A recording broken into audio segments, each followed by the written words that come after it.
Welcome to episode 384 of The Burning Truth. We're coming in hot from Paris La Défense Arena, where over 30,000 roaring fans witnessed chaos, comeback, and a Cena send-off for the ages. Stick around. We're breaking down the shocking Rusev, Sheamus, Donnybrook, an epic Logan Paul versus John Cena showdown, and a world title scramble with family surprises and Becky Lynch.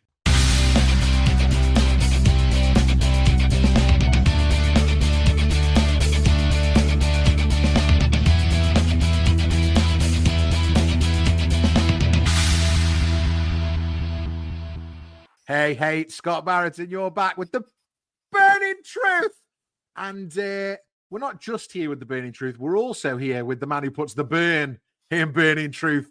It's Matt Burns, everybody. I love it. I love it. I'm all good. I'm in a really good mood. You're in a really good mood. Why might that be? Oh, we'll get to that.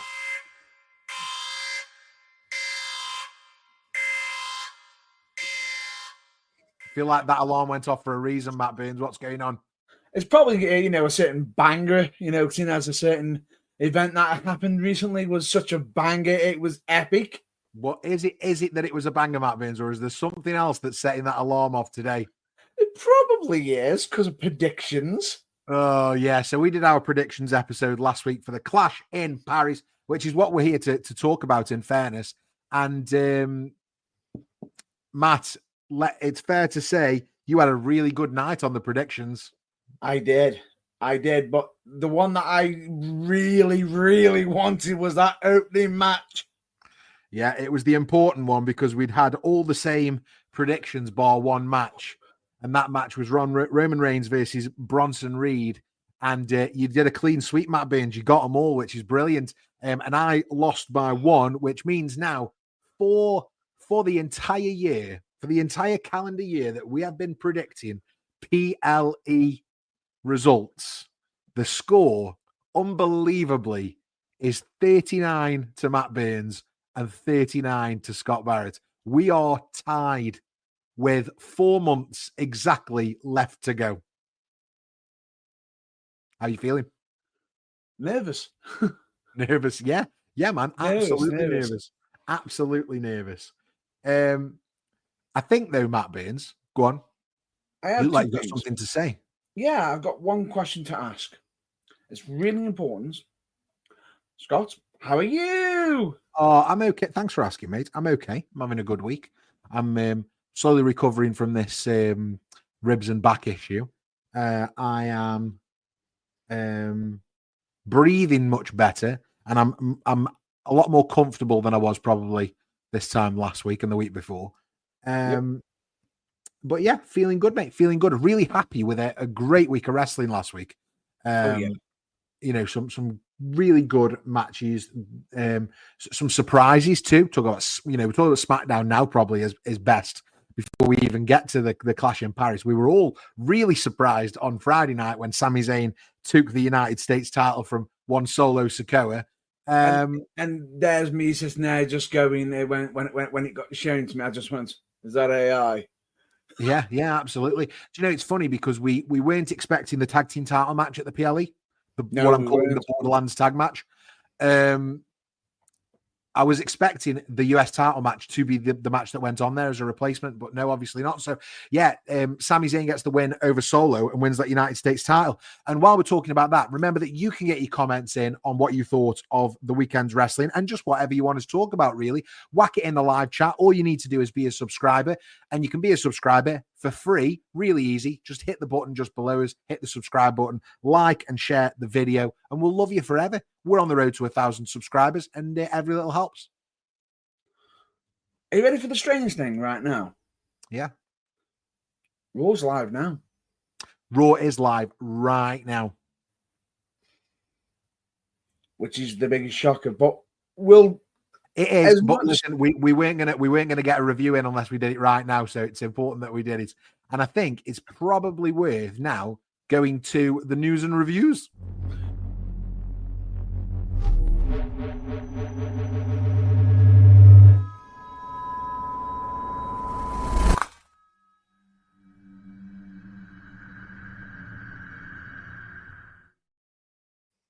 So let's talk about Clash in Paris, Matt Baines. That's what we're here for. And It is, but there is some news I do need to glaze over very quickly. Oh, he's taking over, guys. He's straight in there. With an apology as well. Okay. Because on the predictions, we covered the Roger Jackson situation, didn't we? We did. Well, I did.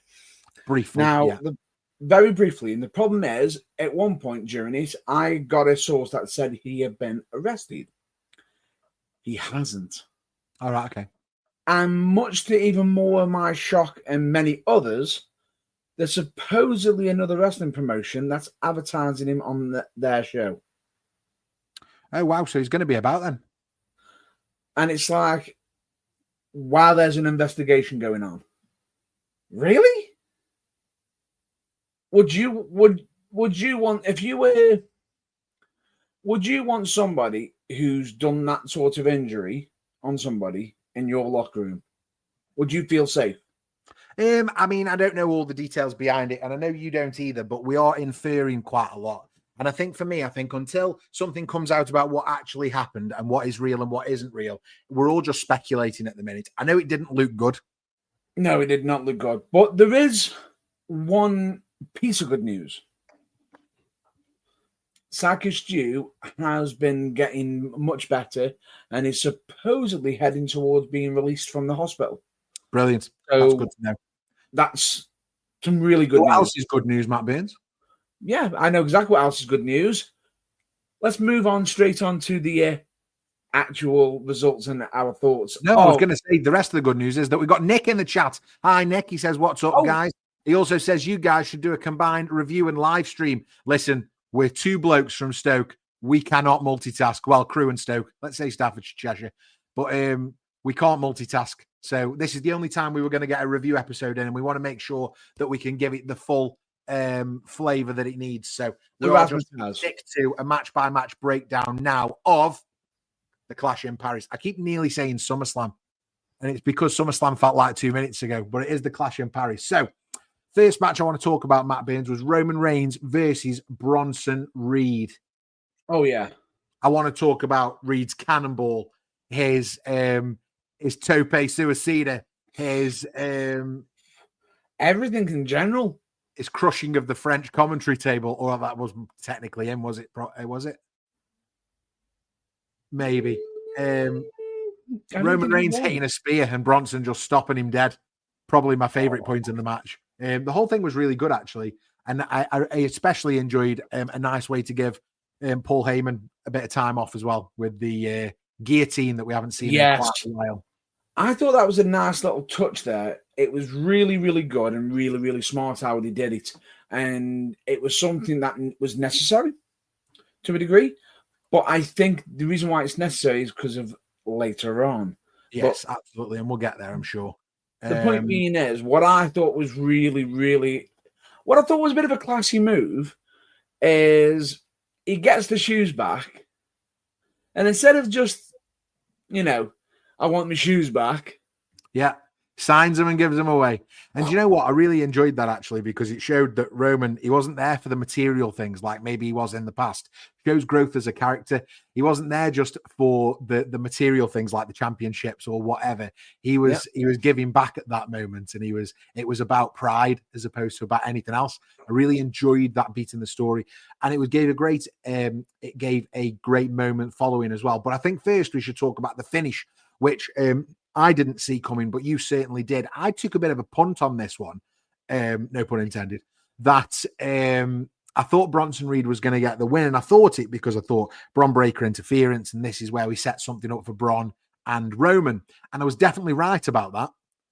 However, I wasn't right about the finish. It turns out you were, Matt Baines, because you said... I did say Roman Reigns for the win.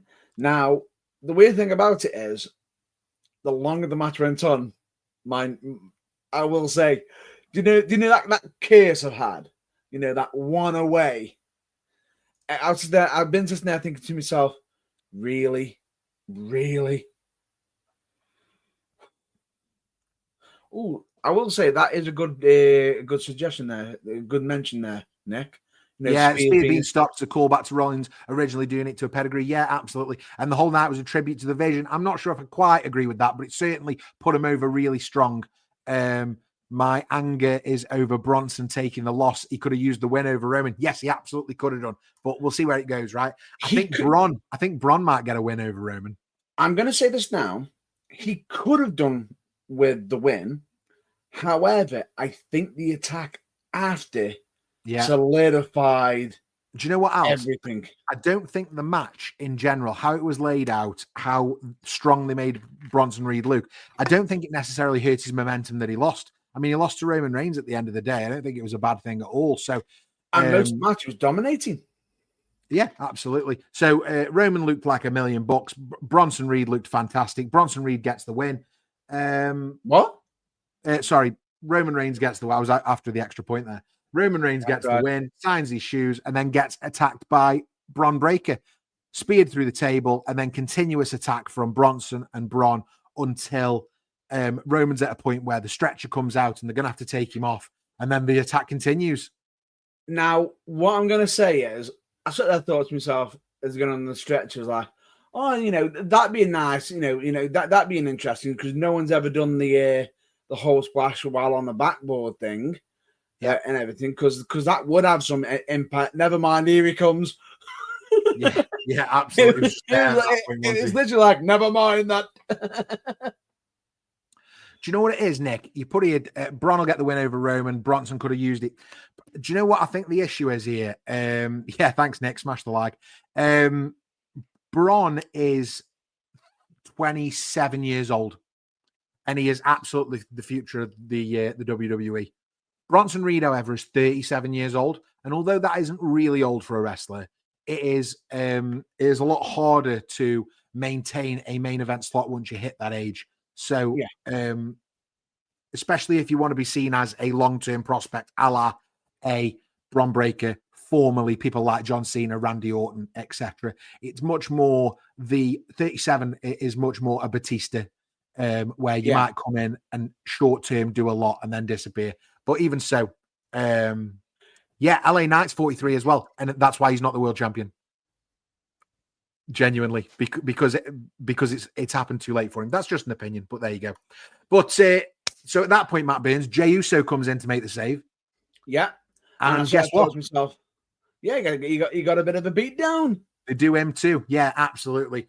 Makes the Vision look really strong. Puts Jey and Roman out. And I think that was the right thing for the end of the match. And certainly what I predicted pre-show, just I got the result wrong. I just thought the pin was going to go the other way. Now, for me, what happened after was part unexpected, but inadvertently made something predictable. Yeah. The whole them getting kicked out. Yeah. And at that point, though, you think, and we're not going to talk about the main event yet, but at this point, you think they're going to come back later. You would assume, but then when he literally says the words, if I even get so much a whiff of you, you are going to be suspended without pay. And I'm like, they're not going to be able to bounce around that little scenario with what they're going to do. Where put what's the massive gimmick lately? El Grande Americanos. Yeah. Yeah, no, I can't see that. So that was the opener, solid opener to protect Roman Reigns and set up the inevitable Bron Breakker feud. Let's move on to what I'm calling the Borderlands tag team match. Yeah. So we didn't predict this because we didn't know it was going to happen until SmackDown. Our episode came out before that, but it was the Street Profits challenging the Wyatt Six for their WWE tag team titles. Brilliant. The Street Profits, interesting beat this. They were not getting on. Yeah. I noticed that. And on top of that, did you also notice that Angelo Dawkins was doing a bit more high flying? Yeah. What are we doing? Angelo Dawkins has always been quite an athletic wrestler, though. He by no means wrestles a brawler style or a powerhouse. He is much more than that. Yeah, but in the dynamic between them two, it's normally more He's the Montez muscle. forward. Yeah, he's the muscle. Yeah. Right, he's the muscle of the team. Now, seeing him doing all swantons and literally going over the top rope, doing them down, like, isn't that normally? So it was like Montez had to one up him by going over the post. Absolutely. The Profits nearly got the win, to be fair. The numbers game changed everything for him. I think it was fun action. I think it was clever storytelling with the Profits sort of internal tension, although I'm not a massive fan of it. I appreciated the storytelling aspect of it. Predictable finish for me, though. And do you know how I would categorize this, Matt Burns? Perfectly acceptable wrestling. Yeah, acceptable. Yeah, perfectly acceptable wrestling. It was in a bit of a crap spot because it took a match that we wanted to see. It was a bit of, I feel as though it was in a tough spot with it because I feel as though, like you said, it was replacing another match that we wanted. And then not only that, it ended up becoming the plugging match. Yeah, and I wasn't as much into it because I didn't predict on it. So I was a bit less invested in it than some of the other ones. Even though we had a private chat and put out we did both get it right. We both predicted the White at 6, but even so. But let's go from unfortunate spots to unfortunate spots, which is Becky Lynch and Nikki Bella. Yeah, do you like that? Yeah, I did that well, didn't I? Absolutely. It segued nicely. Intercontinental Championship match. Becky Lynch defends against Nikki Bella. Sloppy bump onto the commentary table. Superplex. Sloppy jump, backflip, dropkick attempt by Nikki Bella off the corner. Becky Lynch won with a surprise backslide. A match with potential. Marred by sloppy spots. When there's only 5 matches on the card, they've all got to be really good. I don't think this one was 6 matches on the card. Honest answer, personally, I feel like as though Becky might have acquired a new roll-up pin with a unique name, right? Only because of a certain Barrett. Go on. Because of I believe he called it the Lynch pin. Nice, the Lynch pin. I like that a lot. That's cool. I didn't catch that on the broadcast. That's very cool. I like that. He called it I'm dubbing it now, the Lynch pin, which I thought great name. It was just a shame that the match itself wasn't Lynch pinned. Yeah, it was never gonna live up though to the potential and the build up. The build up was really good for this. And Nikki Bella's terrible. The build-up was good, but the problem is they tried to get Nikki to do a match she's not comfortable with. Yeah, that's not a bad shout. I just can't get over that. I don't think Nikki Bella's very good. I never have done, and therefore I think that no matter what situation we put her in, it's always going to stink. So whoever you put them with is automatically at a disadvantage. Now Becky Lynch is one of the best in the industry, right? Well, even she couldn't rescue that. Well, bear in mind, the crowd actually showed their thoughts of Nikki, which is, there's something wrong when the what is meant to be the face is getting booed and the heel getting cheered. Absolutely. Whoops. Yeah, not good. But Becky Lynch gets the win with the Lynch pin. And I would have given that 1 out of 5 bangers. I don't know about you. None. You'd have given it none out of 5. Oh, I don't think we've ever given anything none out of 5 bangers. None. Oh, and I feel so sorry for Becky because it's not her fault. No. It's not her fault. And I feel as though, story beat wise, she was giving Nikki Bella so much. Bear in mind, she let her put her own finishes on her. Yeah. And you know what? I've never seen a less convincing disarmer. It looked like she disarmed herself. Yeah, absolutely. Let's I tell you what we should do with this match, Matt Bins. We're going to move on to the Donnybrook match in a second. But before we do, let's get a shovel, for Becky Lynch versus Nikki Bella. Pretty much.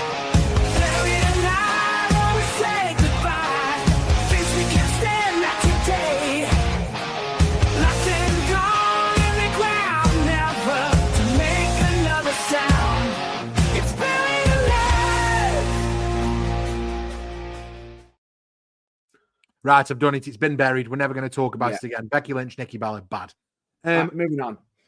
Rusev, Sheamus, Donny Brute match.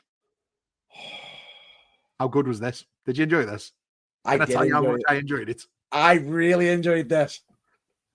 And it wasn't necessarily any better or worse than the other matches they've had on Raw. No, but they sort of told a bit of a different beat, a bit of a different drum. You see what I did there? I did.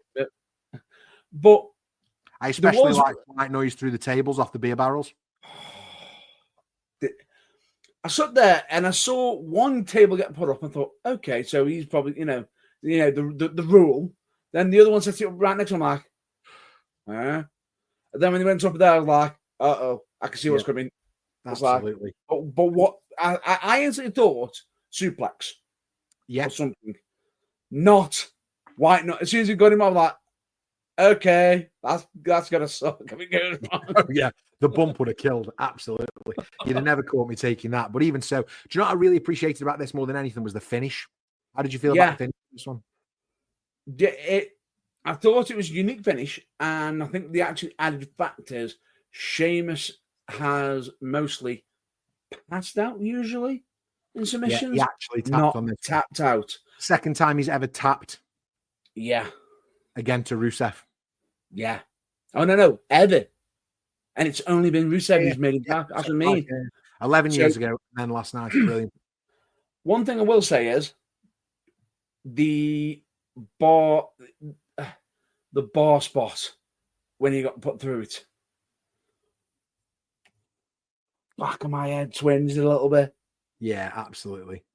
For me, this was the second best match of the night, and I'll let you guess which one I thought was the best match of the night. Don't need to. I already know which one it is. But yeah, the accolade gets the win for Rusev. A big win over Sheamus, and hopefully we can move him on to, maybe Intercontinental title, maybe World title, maybe US title, Sami Zayn. I don't know, but we need to do something with him. I don't think it'll be US. I don't. We need to do something with Rusev now, otherwise we kill the momentum. They need to be pushing him, yeah. 100%. What a performance. What a performance. They've ended the feud, move on, get something good on Rusev. Maybe he's a good foil for somebody like LA Knight and a little mini program there. Ooh. Yeah, it's not bad booking, is it? That? It's not bad booking. Let's move on to our fifth match of the night, which was the Unseen 17, the greatest of all time. My friend and yours, it's John Cena, and he was wrestling Logan Paul in a 26-minute classic. And I'm going to use the word classic. And I'd never thought I'd use the word classic in a Logan Paul match, but this was.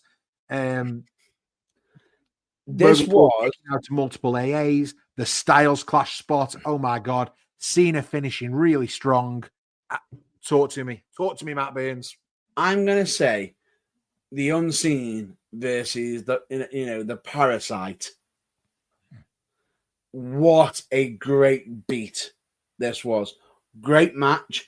I thought the fact that he threw in extra moves that he doesn't normally ever do. Seeing the Code Red, seeing the Styles Clash, seeing End of Days. Yeah. And also having, formerly known as Baron Corbin, even commenting, it's like, oh, nice to see End of Days at Clash in Paris. Yeah. But he wasn't upset. Brilliant. The match itself was fantastic there, right? If somebody's going to steal you, if John Cena's going to steal your move, you're just going to get on with it, aren't you? Just accept it. Yeah. No, that to me, it's not that you'd be upset. You'd be over the moon. Yeah. And do you know what? This is the first time this year I felt like we've seen Super Cena. Yeah. And it was good, wasn't it? It was nostalgic. It was lovely. It is Super Cena, but not in the wrong way. Yeah. It's the right way. The ovation when he came out, and you know what? It sets up really well. So we saw Super Cena last night, which is fantastic. But it's just before we're going to have this match with Brock Lesnar, because we're only going to get one match with Brock Lesnar. The match with Brock Lesnar is going to be phenomenal, because now we're going to get Brock Lesnar versus Super Cena. It's going to be like Rocky IV. It is literally going to be like Rocky IV. Do you know what makes it more scary?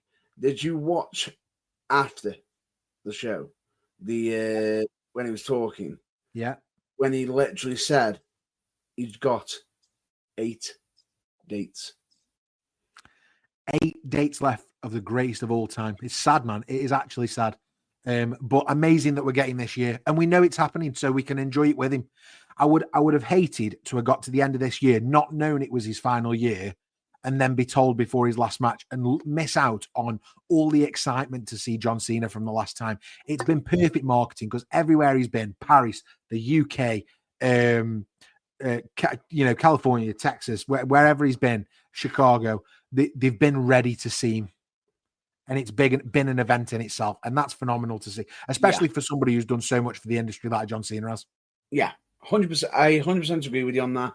And I feel as though from the reactions, certain people were just sitting there saying, could we have more paper, more PLEs overseas and everything, because they seem to be doing really, really well.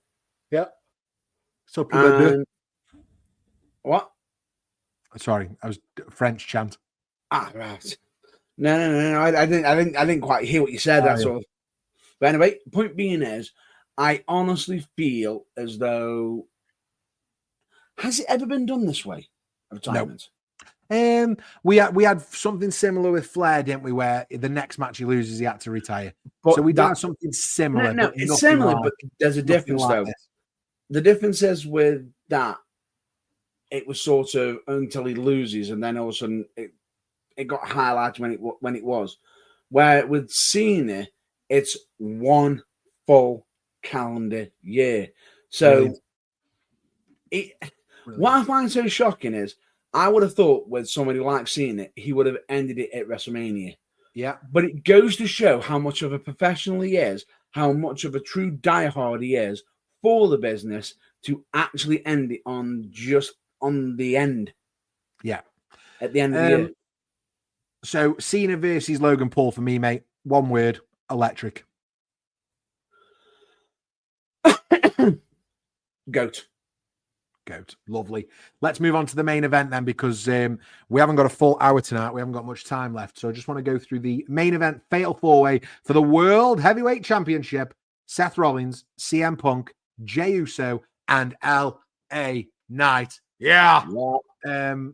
Chaos, near falls, table spots, a surprise man, and Rollins retains. Talk to us about this, Matt Burns.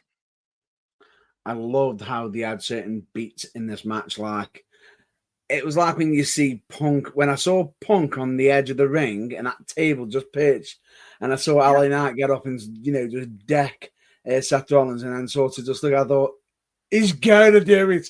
He's got to do it. They were all having their own little beats of the drum, which was really, really good. And the only, as we said, what I thought was a nice touch, was at the end, the actual false finish. Yes, as in GTS bounces off, lands on his shoulders, and you see Punk start laughing, like history repeating itself. Yeah, history's repeating itself, and he gets up. Time to go to sleep. Next world champion. Bam. Low blow. Loved it. Becky Lynch comes out to help. The man helps her man. Seth then hits the stomp. 1, 2, 3. Still the world champion. Seth Rollins and Becky Lynch seems to have joined the vision. Which I think is genius. Yeah, I agree. Also, at the same time, what's also genius is somebody else in the vision is also showcasing that they are learning from the vision. Bron Breakker. Yeah. Because he held off Bronson until Roman was on the backboard. Yeah. And it was like, ooh, that's a nice little bit of a beat. So he's showcasing he's not just a muscle head, which is really, really good, which is, and at the same time, dangerous. But now that we've got Becky Lynch there, the power couple. Yeah, they talked a lot about power couple, didn't they? Like Triple H, Stephanie McMahon. There was a lot of callbacks to that. And I think that's interesting, and we'll only see where that goes. But the biggest thing for me is if Seth Rollins has Becky Lynch,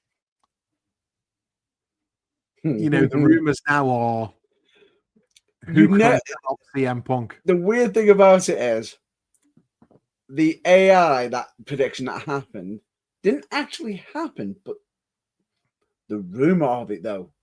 Yeah. The rumor. Because now we want to see, don't we, AJ Lee come back and help CM Punk in this feud against Seth Rollins and Becky Lynch. And who knows what happens. But we do know we've got WrestlePalooza coming up ever so soon. The old ECW pay-per-view name coming back for the PLE. And looking forward to that. So, you know, loads going on. But again, for this one, Matt Burns, we both said Seth Rollins to retain, and he did absolutely that. And that brings our predictions to 39-39, tied with 4 months to go.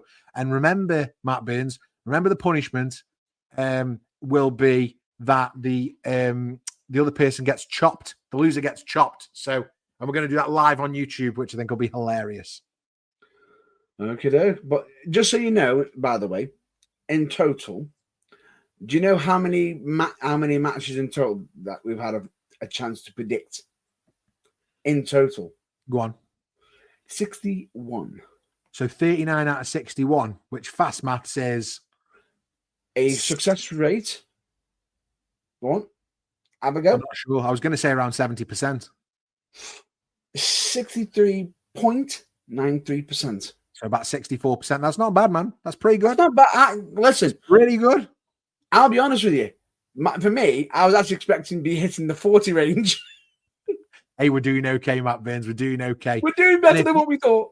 And if you want to do okay, all you have to do is subscribe to the Burning Truth Live UK. All we do is wrestling content, loads and loads of it. We talk reviews, predictions, live streams, classic wrestling, what's going on right now, AEW. We talk TNA. We talk absolutely everything. We also watch Botchmania videos and other reaction videos, interviews with local UK wrestlers and anybody else that we can get onto the channel, and loads more content, including fantasy booking that comes to you each and every few weeks. We're on the road to 1,000 subscribers, so every subscription helps. It's free to do, so just hit the button, like, comment, do all that good stuff, baby. Definitely. And of course, as we always say, keep the embers burning, keep them going, and keep them all fired up for us, because honestly, we are building up a great wrestling community, and I'm here for it. Honestly, I really am. But it's the end. We I feel like I'm about to do a Frank Sinatra saying, and no, we're not going to go there. Until next time, stay fired up, stay passionate, and of course, always remember DFTBA, which, in case you don't know what that means, don't forget to be awesome. And if you love Don't Forget to Be Awesome, you can find it on our website in the shopper under www.burningtruthuk.com. But until then, Excelsior!